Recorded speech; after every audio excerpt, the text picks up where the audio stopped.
3.000 anos, o rei Salomão empreendeu um dos projetos de construção mais impressionantes da história.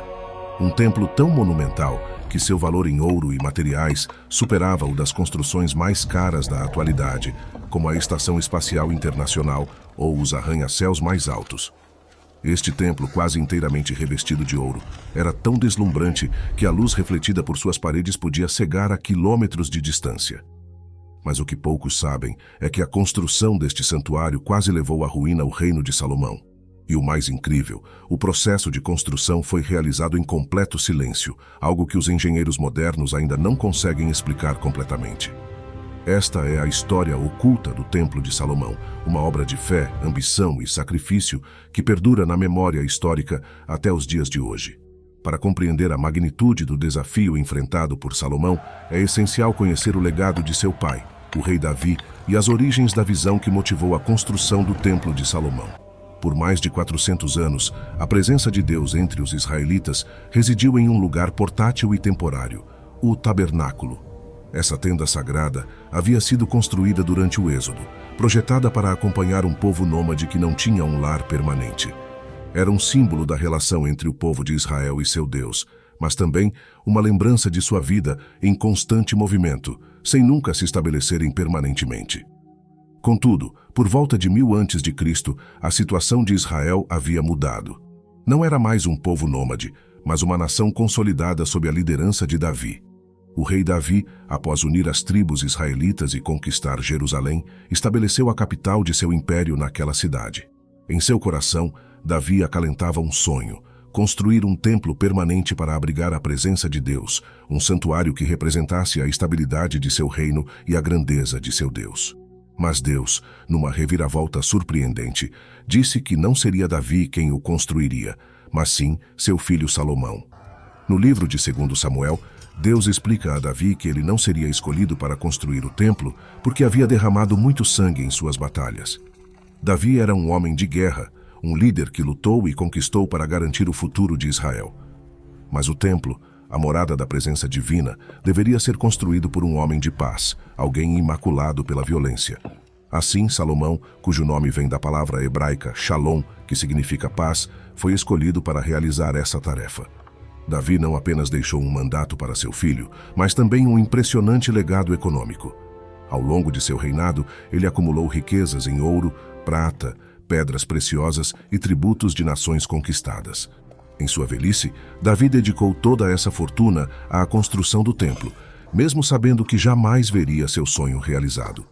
O livro de 1 Crônicas detalha como Davi reuniu uma enorme quantidade de materiais preciosos, incluindo 100.000 talentos de ouro, o equivalente a aproximadamente 3.400 toneladas de ouro.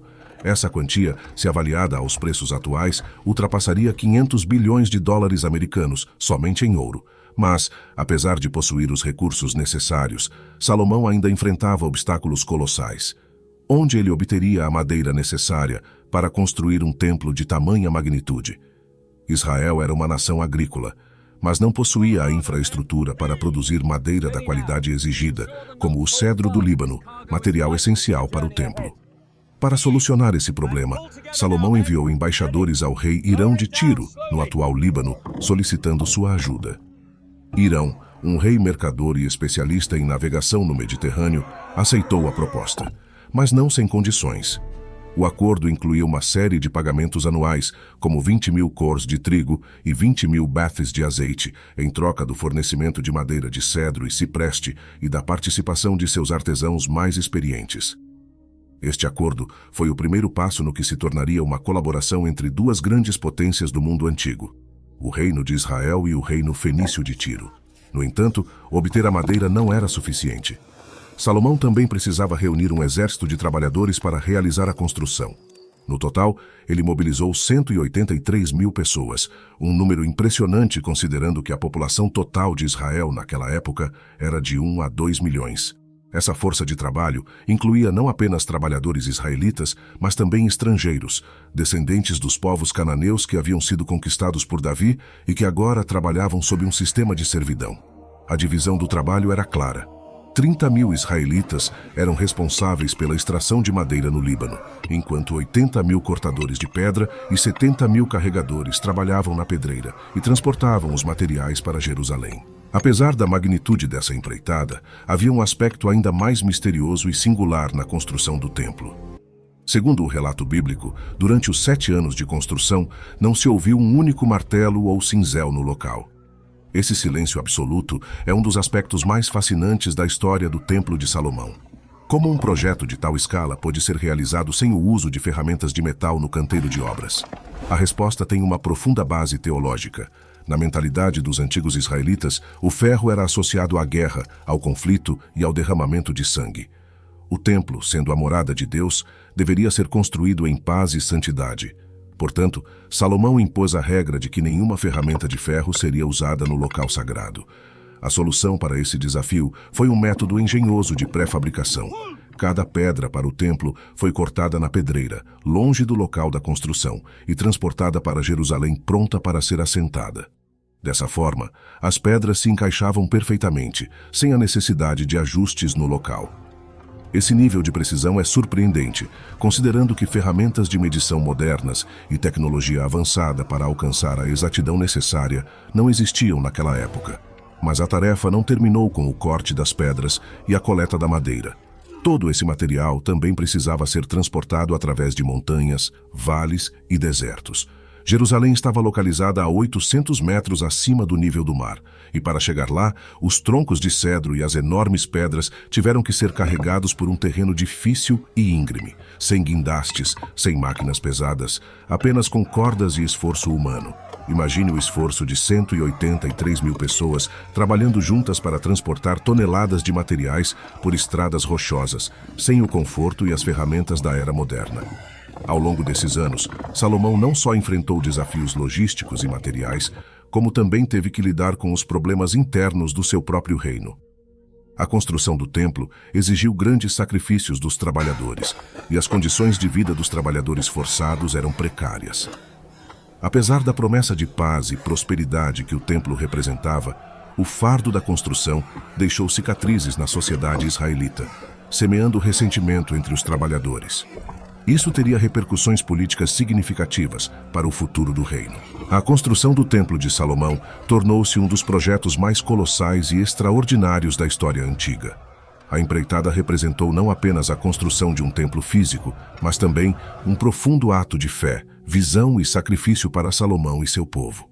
Embora maravilhas arquitetônicas da antiguidade, como as pirâmides do Egito ou os templos gregos, tenham sido admiradas ao longo dos séculos, o Templo de Salomão destacou-se não apenas por sua beleza e esplendor, mas também pelo significado espiritual que incorporava.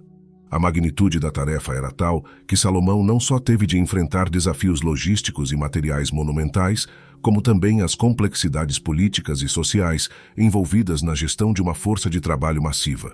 Salomão herdou uma visão, mas também uma série de problemas, alguns dos quais ainda nos parecem surpreendentes hoje em dia.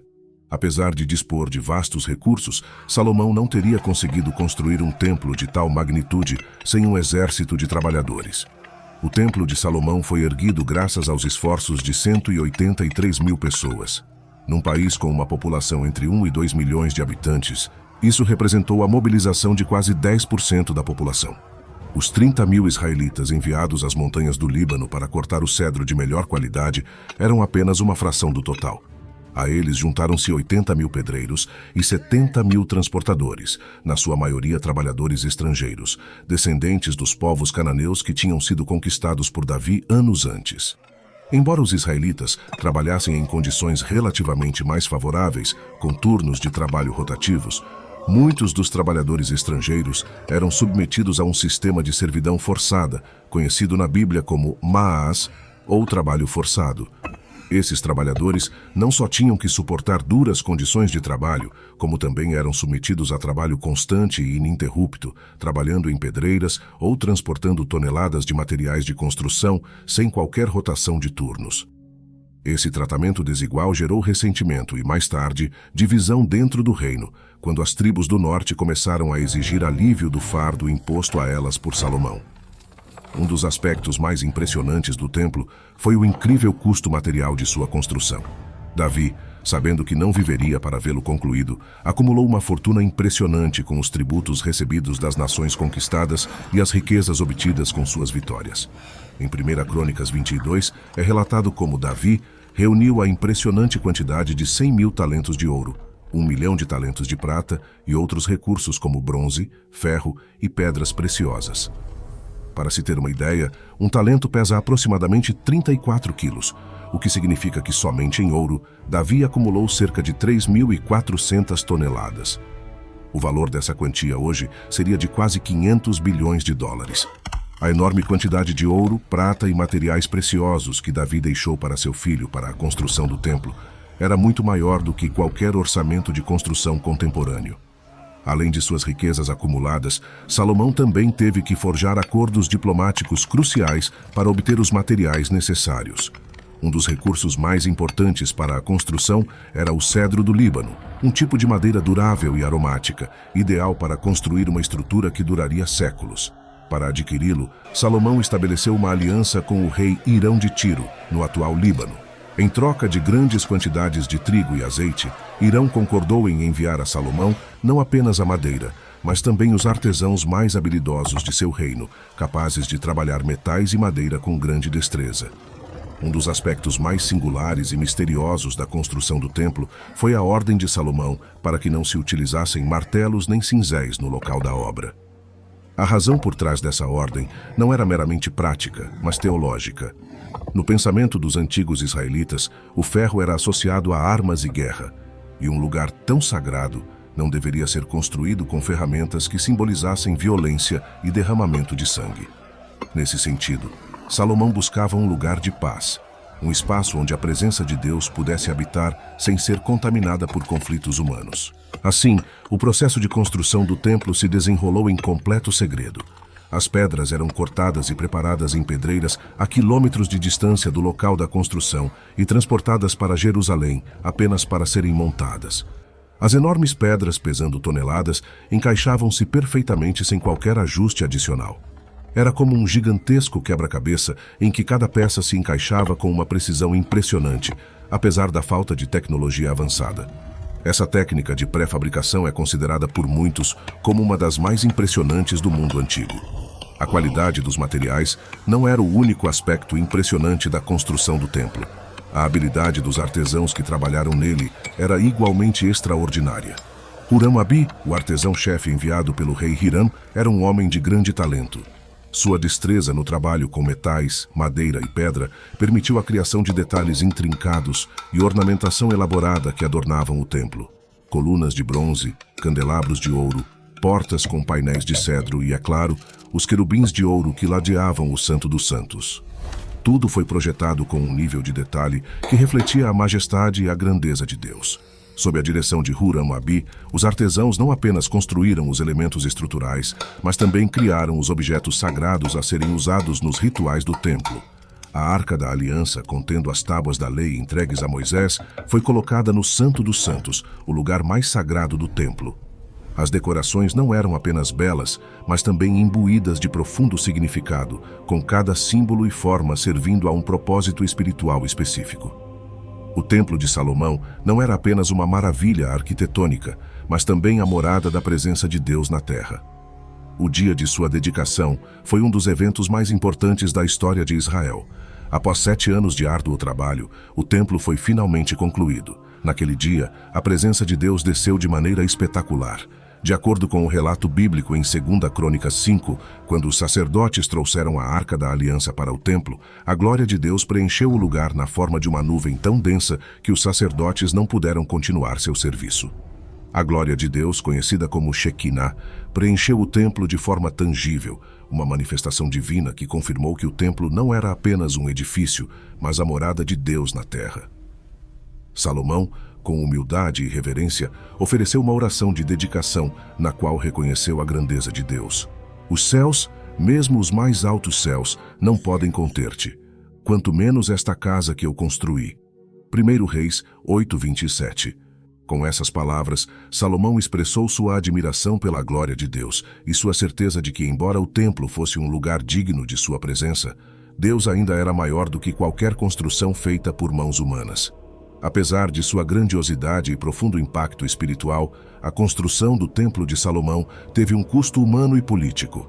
O uso de trabalho forçado e a enorme dívida contraída por Salomão para concluir o templo lançaram as sementes para a futura divisão do reino. O templo, que deveria ter sido um símbolo de unidade e paz, tornou-se também um lembrete contundente dos sacrifícios e tensões existentes na sociedade israelita. O Templo de Salomão não durou para sempre. Foi destruído pelos babilônios em 586 a.C., mas seu legado permanece como uma das histórias mais impactantes da Bíblia. A questão que essa estrutura deixou para trás e que continua a ressoar através dos séculos é esta: o que estamos construindo hoje que nos sobreviverá? O Templo de Salomão foi uma obra monumental que transcendeu o tempo e deixou sua marca na história de Israel. Mas sua destruição também nos lembra que o que construímos hoje pode ter um impacto duradouro, tanto positivo quanto negativo nas gerações futuras. O que estamos construindo que será lembrado por séculos? Se esta história de fé, dedicação e sacrifício te inspirou, não se esqueça, inscreva-se e inscreva-se no nosso canal para descobrir mais histórias fascinantes sobre história antiga, fé e o impacto das grandes civilizações. Não perca o próximo episódio.